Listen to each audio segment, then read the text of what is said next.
You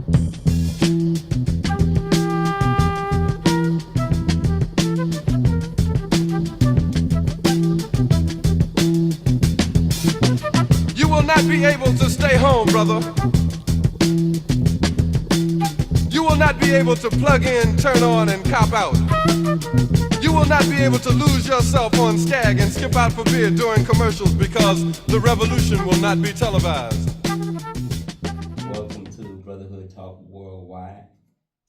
Happen to be your host today, Brother Leroy Jones. Oh man, you have no idea how long I've wondered and pondered and wanted to sit in front of this guy who with us today, man. This is a true soldier, man, a legend, not only from down south, but from Miami-Dade County. We have the honor of having former Senator Dwight Bullard in our presence today, and I'm so honored to be here. I'm very honored, brother. I watched his brother move and shake, man, for many years, and now he's with Florida Rising. How you doing, brother Dwight? I'm good, brother Leroy. Always good to be in your presence. I mean, all those same accolades could be double or triple for you for all the hard work you've been doing. So thanks for being, a soldier in the fight, and for inviting me on the show today. Yeah. So I would be remiss if I didn't at least share a couple of kind words about your mother, man. I'm not sure how much you know, but we happen to have an incubator in the building that's named after your mom, that Commissioner Moss developed before he left office. And I'm so honored, man, to be in a building that's named after your mother because of the work that she done in our community. A real trailblazer, man. And it's a beautiful facility, man. It's in Richmond Heights. I hope everybody will find a time at some point to visit that site and see it. Mm-hmm. Yeah, I mean, listen, I could spend a whole show plus talking about my mom. Definitely want to thank Commissioner Moss for the honor of naming that facility after her, and the fact that it's being used. Fortunately, unfortunately, folks get stuff named after them all the time, and those buildings get dusty from lack of use. Right. But thanks to your incubator, the small businesses that are there, the Gospel Truth is housed in that building. So folks are actually utilizing the space to do good work, and I could definitely plug this later as well, but I want to invite folks down to the little Richmond Heights block party. Okay. We got jumping off at the building on July 3rd from 7 to 10 p.m. So if you're in town for the 4th of July weekend and want to come on down and celebrate the community, they're doing First Fridays at the facility, and again, that'll be July 3rd, 7 to 10 p.m. All are welcome. We got food trucks, music. Should be a good time. Okay.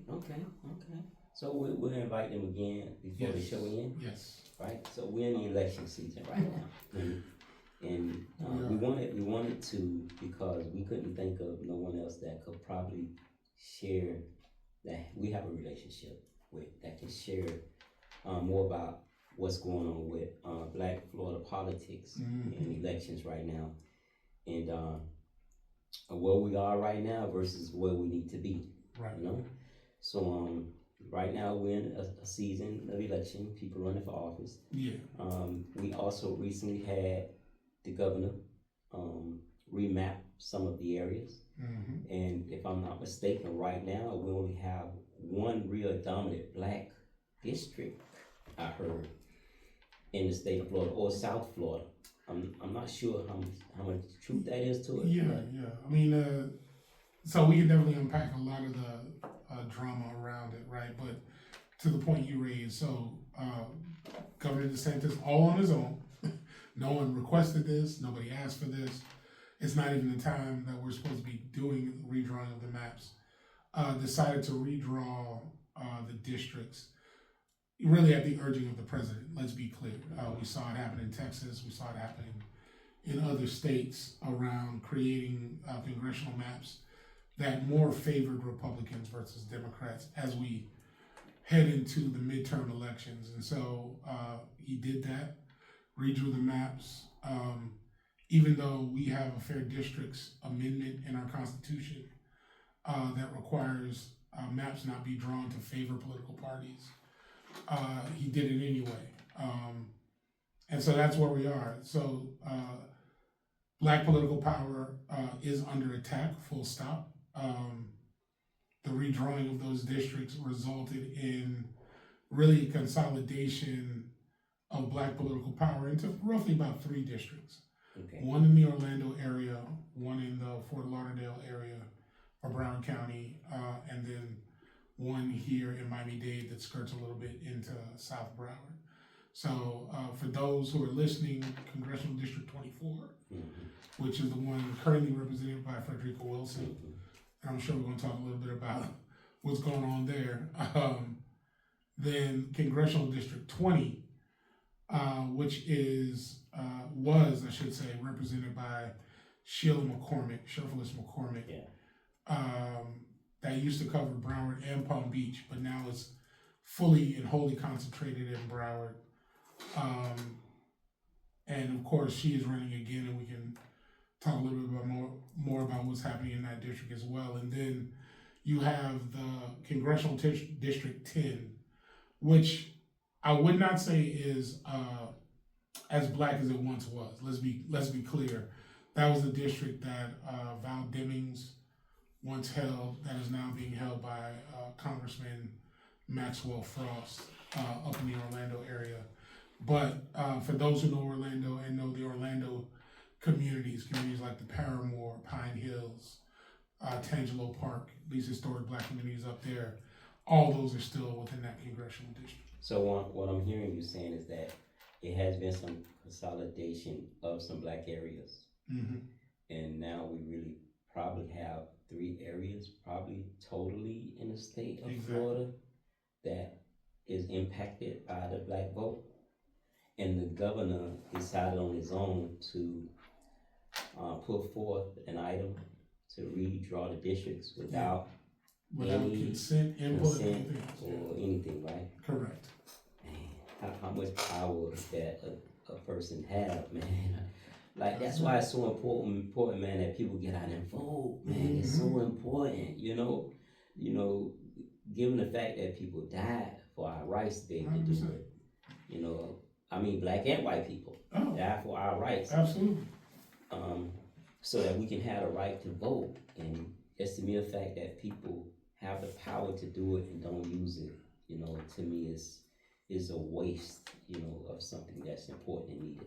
And something that's also important, and I'm sure you'll appreciate this, is Black political power in the state of Florida is here. And what I mean by that is just the numbers, right? People don't realize Florida is the 3rd largest state, not only in population, but it's also the 3rd largest concentration of Black people, right? So it's Texas, Georgia, us, when it comes to number of Black people in the state. And so to your point around the 3 districts that are there, we know that there are Black people in Miami and Broward, and we talk about the communities in Orlando, but we're talking about Black folks in Jacksonville getting cut off. We're talking about the Black folks in Pensacola. We're talking about the ones in Tallahassee. We're talking about the ones out in Fort Myers, the ones in St. Lucie County. These are places where, you know, you'll drive up, you know, I don't know if folks have ever attended the Brown Sugar Festival in Clewiston, right? Right. So we're talking right up Highway 27, just hour and a half outside of Miami. You're talking about an area in Clewiston called Harlem, right? That hosts one of the largest kind of mini family reunion festivals that are out there. So I just want to remind Black listeners that it's just not the urban areas that are being impacted. It is these folks in these rural areas that where we got cousins and friends that are getting cut off.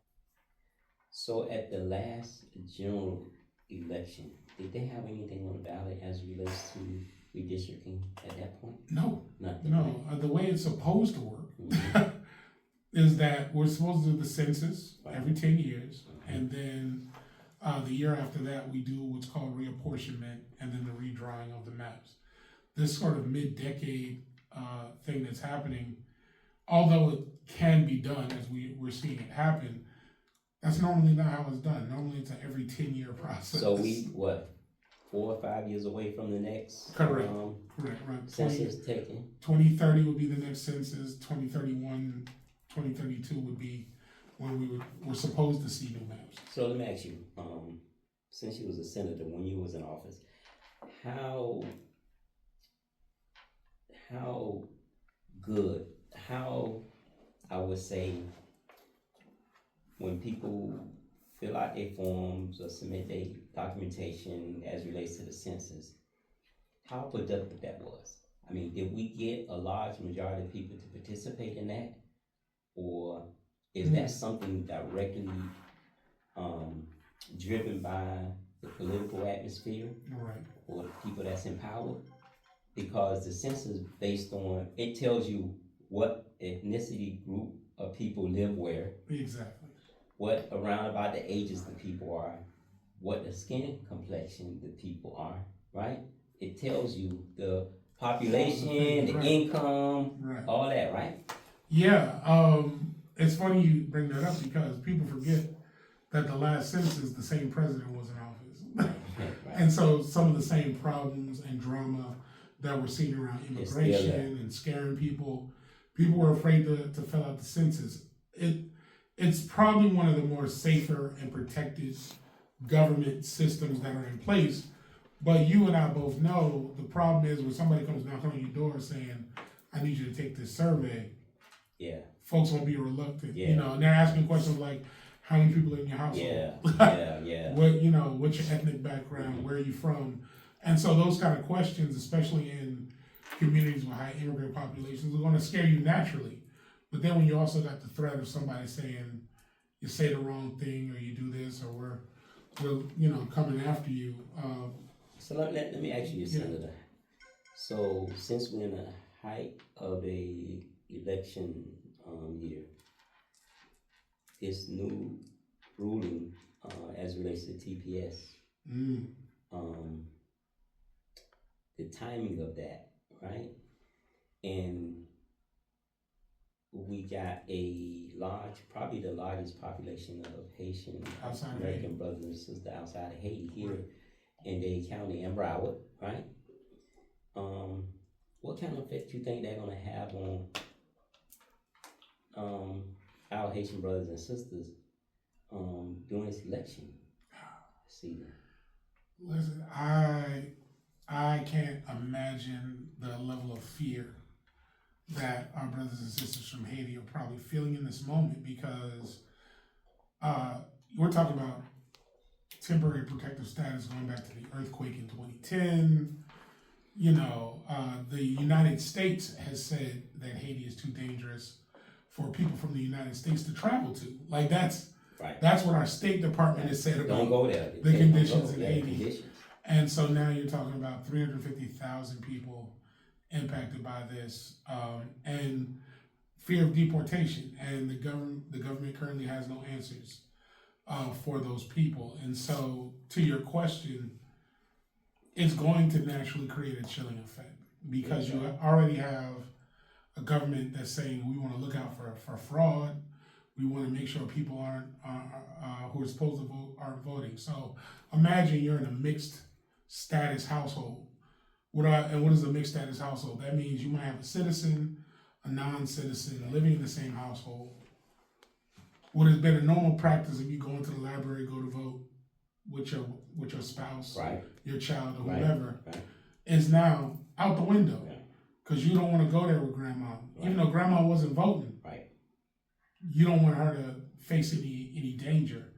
Or if, let's say, you have American children that are voting, but you're a parent who can't, how do you then articulate to them, oh, well, I need you to go vote, even though we got this situation going on? So the impact is going to be crazy. And then on top of that, and you know this from all the years we've been doing this, these are seats that end up getting won by 100 votes, 50 votes. 150 votes.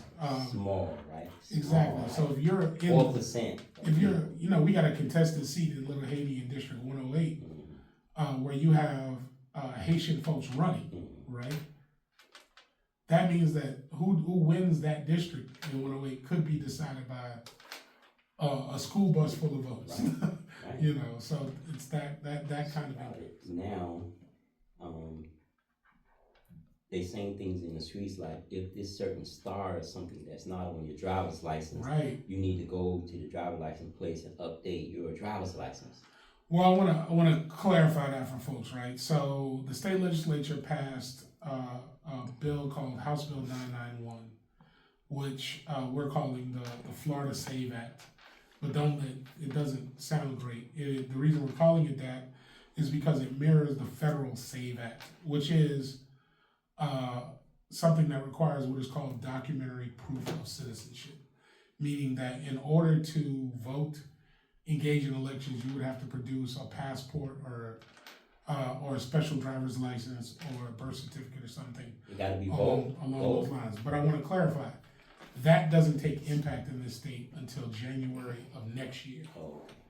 So if you have a driver's license now, your normal driver's license, as long as it's not expired, if you have a student ID with your date of birth on it, if you have a federal ID, let's say your SNAP benefit card, if it has a face on it or what have you, all those are still good through this election. Okay. So let me say that again. The ID that you used to vote in the last election will be good in this election. But in January, after January, we got a whole series of problems where people are, have to go get these special licenses that say that you're a citizen and what have you. But for folks that are concerned about that now, whatever ID you used to vote in the last election, you are good through November. Okay. So we all witnessed a couple of years ago where people Amendment 4 passed. Yeah. Which gave returning citizens that had no restitution, no probation, no parole, finished their time, allegedly supposedly given their rights automatically back to vote again. Right. And the governor's office at that time started changing things again. Mm-hmm. And some of the legislation, like, it's hard for a normal person to understand, the way it's written, right? And I believe sometimes it's done that way, mm-hmm. so that the common person don't understand what they're voting for, right? And so now here we are again with a large population of returning citizens that was given their rights back to vote, and some still working on that process because it changed during midstream or mm-hmm. after Amendment 4 change. What would you tell that category of people that's in that category that may be reluctant to go to the election department to see because they was arresting people who had voters registration cards, who filled them out, and the election department sent them the voter registration card to vote. 100%. And yeah, I mean, I get where people would be like, forget it, I'm not going to vote because they're out here harassing folks. What I want to remind you is that is the proof, right?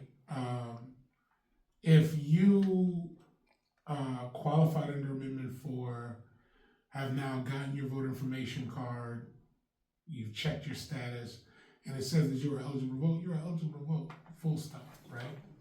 And the state then comes back later on and says, well, we made a mistake, that burden falls on them, right?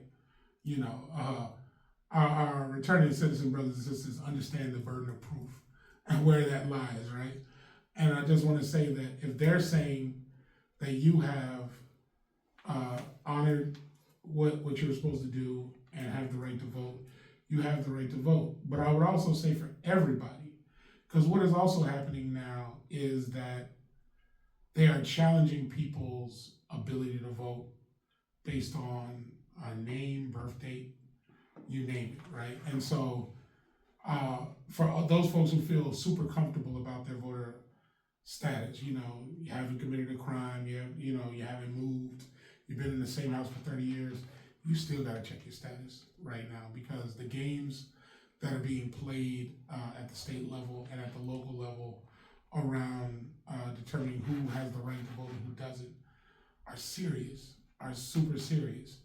And so what people are going to run into, I think the two main categories are, one, again, if you used to vote by mail, you have to re-register every year to vote by mail.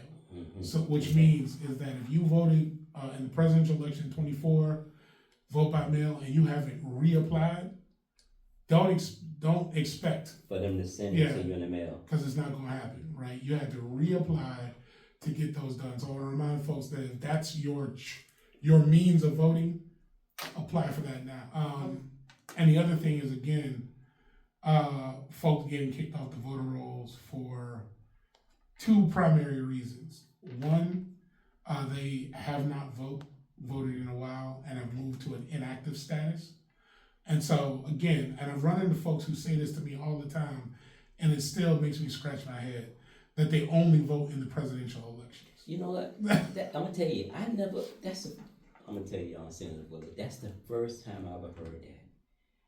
I didn't know that if you don't vote in a certain period of time, that they can kick you off the voting list. I didn't know that. I knew one time Dade County was printing in certain newspapers people who had lost their right to vote. Right. Not, so it was public for everybody to know. But I never knew that you had to, if you didn't vote in a certain period of time, they kick you off, and you had to re-register all over again.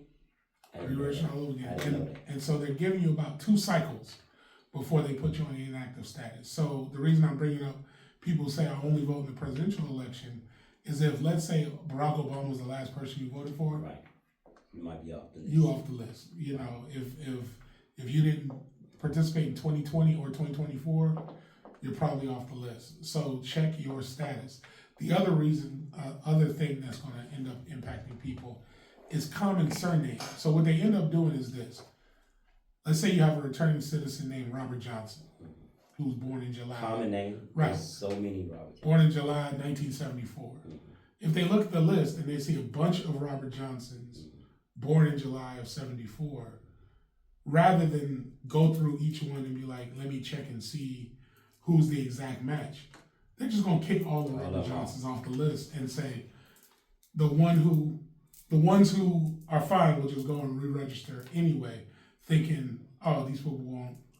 But I just want to remind folks that that's what's happening right now.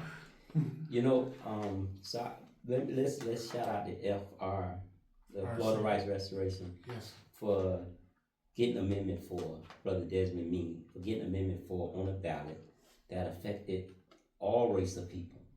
So here's a brother, African American brother, who fought hard to sell the idea to the state of Florida to vote on passing this item that will give people who had knowingly or unknowingly made some mistakes in their life the opportunity to vote again. Over 1 million plus people, right? And not only that, raise funding to help offset people costs that had fines and fees they need to pay. And that's still going on right now today. So brothers and sisters, if you listening, if you fit that category, please reach out to the Florida Rights Restoration and see if you're in that category to get your restitution paid. If you own any restitution, any fines, any fees, please reach out to them. They got funding to help you with that, so that you can get your rights back to vote again, man. It's, I'm gonna tell you, Dwight, it took me 18 years to get my rights back to vote. And I got this request to come to Tallahassee to meet in front of the governor and his cabinet, his board, the clemency board, and it was probably over 700 people on the list that day. And so I had to get up and give my spiel. You know, they looked at my background and I got it done, right? And it was the same year Amendment 4 was on the ballot. So if I would have waited a few more months, I could have got it done without going up there and that. Because it's so many people, there's no way. It took 18 years for me for my name to hit the list. Imagine how many people would never get that opportunity that I got. So voting is very important. So let's talk about the local politics now. How about so? You want to start with Area 24? Sure thing. Okay. You know, we'll start local. I mean, Okay. we're WMBM, so we're Okay. in CD 24. Okay. We're in Congressional District 24. Sure, let's talk about it. Okay. So where we at? We got maybe 6, 7, 8 people in that race. Yeah, so many folks. It feels like are running in and super familiar to a lot of us. Of course, you know, you see names like Oliver Gilbert and Chevron Jones. You see the name Kendrick Meek pop back up in there. Just reminder that's his son, not the old congressman. Marshall Davis, who runs Yeah, I didn't see that one coming, but then no one kind of saw that one coming. Yeah. Rod Vereen's in the mix. Former Commissioner Gene Monestein in the mix. Rudy Moise. So you know, name after name after name. Folks are starting to see the signs pop up, and people have to make a decision. 2 things I would lift up. One, come on out and see him in person at Florida Memorial tomorrow. They got me moderating the panel. You moderating it, right? Yeah. What time that's going? 6 p.m. at FLOMO tomorrow. Again, it's myself, Travis Randolph, and L'Oreal R. Scott, 2 amazing attorneys, and then they got me, who doesn't play an attorney or one on TV. So I guess I'm the normal guy. But yeah, 6 p.m. Florida Memorial tomorrow evening. Encourage folks to come out to see it in person and also be streamed online. But the other piece that I want to lift up is that as much as elections are a popularity contest, they're also about making real change. So I don't want people to be out here just enamored with somebody's name because they're familiar with it, as much as really listening to what it is that these folks are going to do, and then holding them accountable for the things they say they're going to do. Because a lot of people will swing big, make big promises about I'm going to do this, and Trump can't sit in my face. And, you know, they'll say all kinds of things to the local folks and then get up in the job, and then you don't hear from them again. And again, I'm not saying that for anybody in particular. I'm simply saying we as a community have an opportunity now in electing a new congressperson to that seat to pick someone who's actually going to do what they say they're going to do. And I just want to make sure we're using that opportunity as opposed to just picking the... And not just vote for somebody because they gave you a few dollars to put a sign in their yard, or they gave you a $25 gift card, you know, or a turkey. You know, vote for somebody that's going to do the job, that's going to look out for your best well-being. You know what I mean? It's like, man, we got so much work to do, you know, but it's right there. We can see it, you know. We got about, what that is, 8 people in that race? Easy. Pretty much, right? Easy. And I would say probably all of them known, right? And again, some have held elected office, and that means, I understand that means something for folks, but people have to remember that not every office is the same, right? Okay.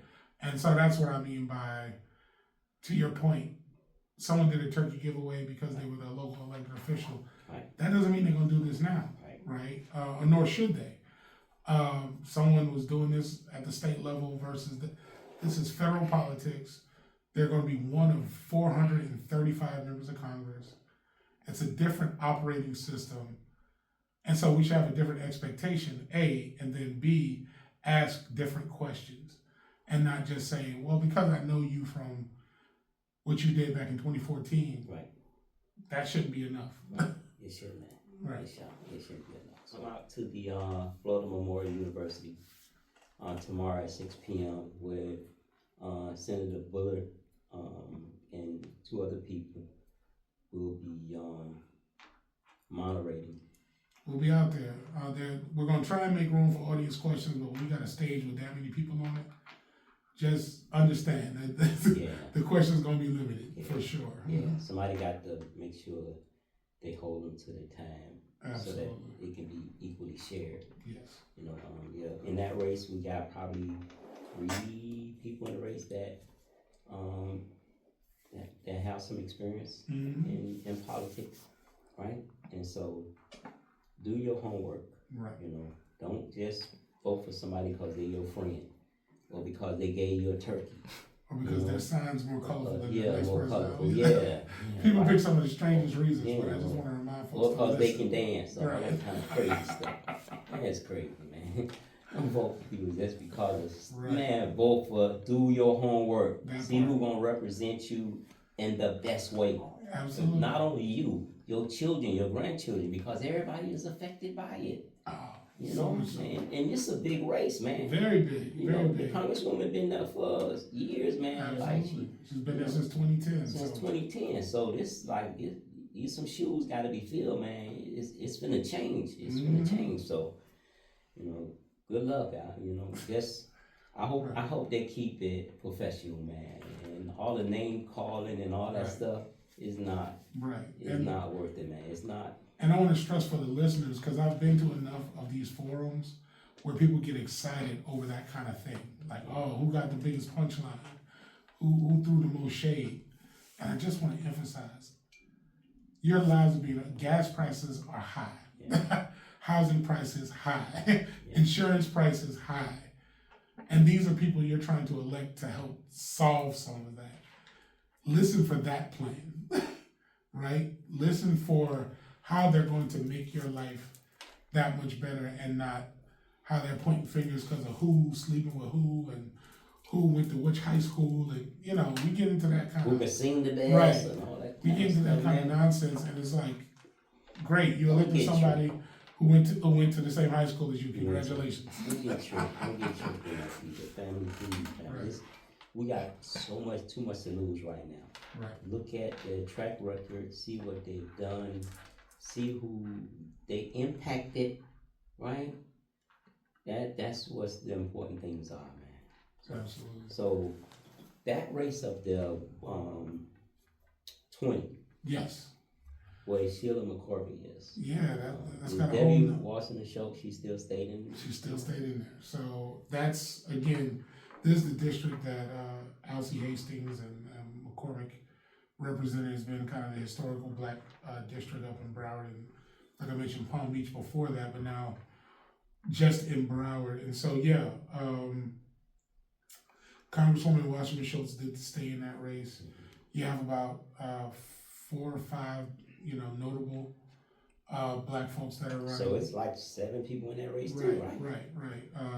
So you have Sheila McCormick running for re-election, hoping to be back in that seat. You have Luther Campbell, aka Uncle Luke, for those who don't know his government name, is running up in that space as well. Former Mayor Dale Holness. Yeah, Holness. You have Elijah Manley, a young young guy, right? Yeah, running for that space. So you got a mixed bag up in there as well of different folks with varying levels of experience. And so again, same rules apply. They've actually had a few forums already up in that area. Shout out to the Urban League of Broward County, right. Broward NAACP, President Marsha Ellison, who's been, again, trying to make sure community knows what's happening as well. But of course, in that space, one of the big concerns is, will Congresswoman Washington Schultz beat out those folks, because you have too many black people running at the same time. It's going to split the vote up. And so serious concerns around that. And so I know at one time they all supposed to get together to see who would probably be best, and I was telling somebody it ain't gonna work. No. Because each one of them gonna feel that They're the should be the best. person, you know, Yeah. and expect that, right? So I don't know why the time was wasted in that, because we all know that that wasn't gonna happen. So we see that. We see the votes gonna be split up between them. It might be just an easy walk-in. Who knows, you know? Sad but true. And again, people want to get into dynamics of, does representation matter, and can non-black people represent black people? We know that they can, sure, theoretically. We know that, right? But I want to remind folks that black congressional districts in Florida have only been around for 35 years. Right. That's it. And see, we don't know. We can't picture like a blink of an eye. Exactly. Like that's no time, right? Exactly. So if you're 28, 29, listening to the show, you've only known a state that's had black congressional representation. I just want to remind folks who were doing this thing before 1992 that between Reconstruction and now, that was it. You know, we had no black faces in those spaces, and so the idea of somebody coming along and running in a seat to potentially dilute that is going to leave some people hurt and feeling a type of way. And I hope the Congresswoman understands that, like, this isn't a slight on your ability, but it's a recognition that this is what it is, right? Like, if you win that seat that has historically been held by black folks who've only had black political power less than 40 years, yes, resentment is baked into the cake, and you're gonna have to do a lot to convince people otherwise that you are a better representative than somebody who looks like this. So I'm sure she had time to think about that before she did it, right? And sometimes people see our people as the easy picking, man. You know, because like we go for the okie doke, you know, and like, and I'm gonna say this, like, and it's no shade on nobody else, but man, our people, I believe, is the most loving, caring, forgiveful people on this planet, man. Right. To our fault, like you can do anything to us, and we'll forgive you. No other race of people on this planet do that, man. You know what I mean? Right. You know I guess that's what's instilled in us. You know, that we'll forgive you. Time will heal all wounds with us, with any other people.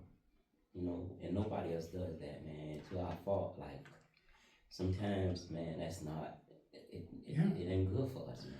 No, I mean, so I agree, and I think that is why we gotta be better about how we build strategy. And people will say, well, you know, isn't, you know, voting black a strategy? It's like, it can be, but it'd be one thing if all black people were out to do the best thing for black people. Right? So that's what I mean by when I'm emphasizing the listening and paying attention to and asking the right questions and having your own plan. You know, one of the reasons that we love Brother Leroy is that, you know, there's a strategy to what he's doing, right? There's a set of deliverables and metrics. We, you know, in order to build black economic power, we need X and we need Y from you in order to do it. We're not doing that enough around our communities, and that's why I want to make sure folks are doing it, because people oftentimes be like, well, I want the politician to have a plan for black people. That sounds cute, but what's your plan for yourself, right? What is the plan that you have? Like, and people always try to say, well, I'm not, you know, they dismiss their own ability to build power, right? And what I would say to anybody, if you want a strong economy, you get a black single mom to build it, right? Because this is somebody who knows how to rub two niggas together, how to do whatever. But if you were to sit there and be like, sit a black single mom down and be like, help us build the economy, they'd be like, no, that's not what I do. It's like you doing it every day, right? You getting school clothes, you putting food on the table, you putting roofs overhead. She don't see it. Right? But doesn't see her ability to do that. So I'm just letting us know we've been doing this as a people for a long time. We're not only surviving, but thriving. And I just want to make sure we're, you know, taking something from Brother Leroy's playbook and knowing how to build a strategy. Thank you, brother. So let's think out or walk through the plan of what a person need to do to prepare to be ready, to know they're ready. We're in the height of election season right now. I think the first votes will be cast in August, if I'm not mistaken. Yep. And if there's any runoffs, they'll be in November, the first week, Tuesday of November, I think it is. Well, November's the general, so that's Right. the big dog. the big You know, for us here locally in Miami, August means county commission races, judicial races, school board races will all be on the ballot in August. And if those go to runoffs, they'll be in November. But also on the August ballot are primaries based on party. You asked the question right before the break, and I want to remind folks, if you're not registered to vote, register. You can register online now. Series of a couple quick questions, but register so you can get that information. Number two, check your status. And by checking your status, that means your eligibility, the fact that you are affirmed as a voter, and then more importantly, where you are going to vote. Because if that is shifted, you may not be notified, meaning your precinct, the actual polling location where you're at. Check your status for that reason and that reason alone. The last thing I would say is make sure, again, that you're registered the way you want to be registered. What does that mean? In August, you will have partisan primaries. So you're seeing these folks, you know, we just talked about CD24 and all those candidates running. Most of those folks are Democrats. If you want to decide between Oliver Chevron, Ron Vereen, all these other folks, you need to register as a Democrat. If you are registered as an MPA, those folks will not appear on your ballot because that is a partisan primary. And a lot of folks don't understand that. And when that is again? That's the August 18th primary. So again, a lot of folks don't fully appreciate that. They say, well, I don't want to be a Democrat. I don't want to be a Republican. That's your business. But if you want to weigh in on these Democratic or Republican primaries, you have to be registered with a party here in the state of Florida. Okay. All right. So if they want to vote in November, they have to be registered by when? When is the deadline? So again, for the August primary, which is August 18th, you need to be registered 29 days before the actual election, which is July 19th, July 20th, but I would say July 19th, just to be on the safe side, Okay. is the last day you can register. So that's coming up quick. You can still register before November, but again, if you register after July 19th, after July 20th, you won't be able to vote until the November election, which is the first week in November. So you was talking about an event y'all holding in Richmond Heights. Yes. Now, forgive me if I pronounce your mom's first name wrong. It's all good. It's Larsenio? Larcenia. Yes. Larsenio. Yeah. Her middle initial is B. J. Larsenio J. Bullard. So the event is being held at the Larsenio J. Bullard Plaza Yes, sir. in Richmond Heights. In Richmond Heights. What day? July 3rd, 7 to 10 p.m. Like I said, we got food trucks, got a DJ out there. It's a little block party energy. Again, free to come out. Of course, if you want to get food, you have to purchase that. But, come on out, just have a good time, celebrate a little bit of Richmond Heights right there at the plaza. So most people know that area. They always say when people talk about that area, they say it's by the Purple Church. People ever say that? Yes. People say, they say that, right? It's a nice little landmark. Right? there. Everybody says it's down the street. It's Down right the street one block from from the Purple Purple Church. Church, right? Right. Right. Shout out to the pastor of the Purple Church, Absolutely. right? Shout out to Pastors Reed. Pastors Reed, right? Yeah. So we hope we have a good turnout on Yes. that event. I know they have a section there dedicated to your mom, Yes. where they rotate putting art in there for community people to display their stuff? So it's the South Day Black History Center. They do different art exhibits there throughout the year for different folks. They've celebrated my mom. They've celebrated Carrie Meek. But you can actually catch one of the murals that they painted of both Carrie Meek and my mom is always on display 24 hours a day, 7 days a week right there at the center in case folks want to check that out. So check that out, family. So we look like we're at our last 5 minutes of the show. Dwight, Senator Bullard, this time has went by so fast, man. Like it's an hour, but it seemed like 20 minutes, 15 minutes.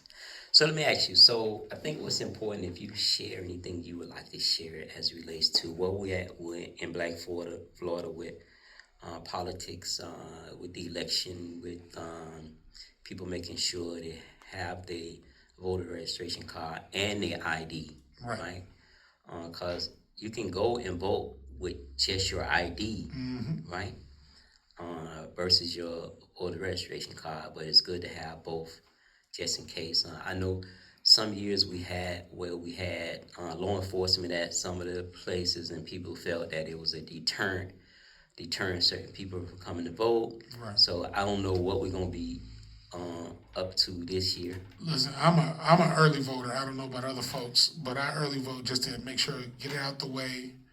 I early vote in person because that way I don't have to worry about finding my exact precinct on the day of or waiting till the last minute. I encourage people to do that for those reasons, right? But it also, I want to say this before we leave, it doesn't cost you a thing to pay attention. It just doesn't cost you a thing to pay attention. I think a lot of people are actively trying to ignore all the things that are going on. I get it. It's negative out there. There's a lot of, misinformation, disinformation happening. But paying attention doesn't cost you a thing. And so paying attention to what you got going on, how your pockets are working, what you're seeing happen to your community, that's the first step, right, in the paying attention concept. So if all you do is bring a question about what you saw happen on your block, that's important enough. You don't have to be some lawyer. You don't have to come with no specialized language. Deal with the thing that's closest to you. Why aren't they picking up the garbage at my end of the street? Let's ask that question and find out. So let me ask you, Senator Bullard. The governor recently put forth an item that will eliminate property taxes for homestead properties, right? Where we at with that? On what will be Amendment 3, and I'll tell you why, for this reason. Everything that we hold near and dear to us is funded with property taxes. Fire departments, schools, if you like police, parks, all of it is attached to that. If that bill were to pass, the impact of the state in the first year is estimated to be $10 billion. Now, it sounds like a lot of money because it is, but let's put it down at the grassroots level. The city of Miramar, and shout out to Mayor Messam, published that the impact to their city would be 1/3 of their budget. 1/3, not 1/8, not 1/12. 1/3 of their budget in the first year will be wiped out if Amendment 3 were to pass this year. That's garbage pickup that's going to be impacted. That is pools. That is all the things, all the little cool things you like are going to get cut. Same rules would apply in places like Miami Gardens, North Miami. And don't even get me started on the smaller cities. The caller talked about El Portal. You're talking about easily 1/3 to half their budget gone because they're a wholly residential community, meaning that they would be purely reliant on property tax from homeowners in terms of their budget. And so if that goes away, that's the impact. So I know property taxes for some people are high. I get it. But I really want you to think about what property taxes pay for. And then the other part of it is, again, holding people accountable. make sure you stay on top of these folks about where to spend their money. So we probably got the biggest race, C24 right now. But Yes, we sir. got former Senator Sheldon Jones running. We got former Commissioner John Monestein running. We got And come see Dr. them all tomorrow at Florida Memorial, 6 p.m. Come see him tomorrow at 6 p.m. at Florida Memorial, where one of the hosts will be our brother, former Senator Dwight Bullard. Man, thank you for all that you do, brother. Thank you for dropping in on us. I wasn't the person supposedly did the show today, but sometimes schedules get mixed up, and we fit in what we supposed to fit in, right? Always glad to be in the If building. you're ready, you ain't got to get ready. That's Right? it. So, Stay ready, so so get again, ready. thank you for tuning in to WMBM AM 1490, your radio station. You're listening to Brotherhood Talk Worldwide. Thank you.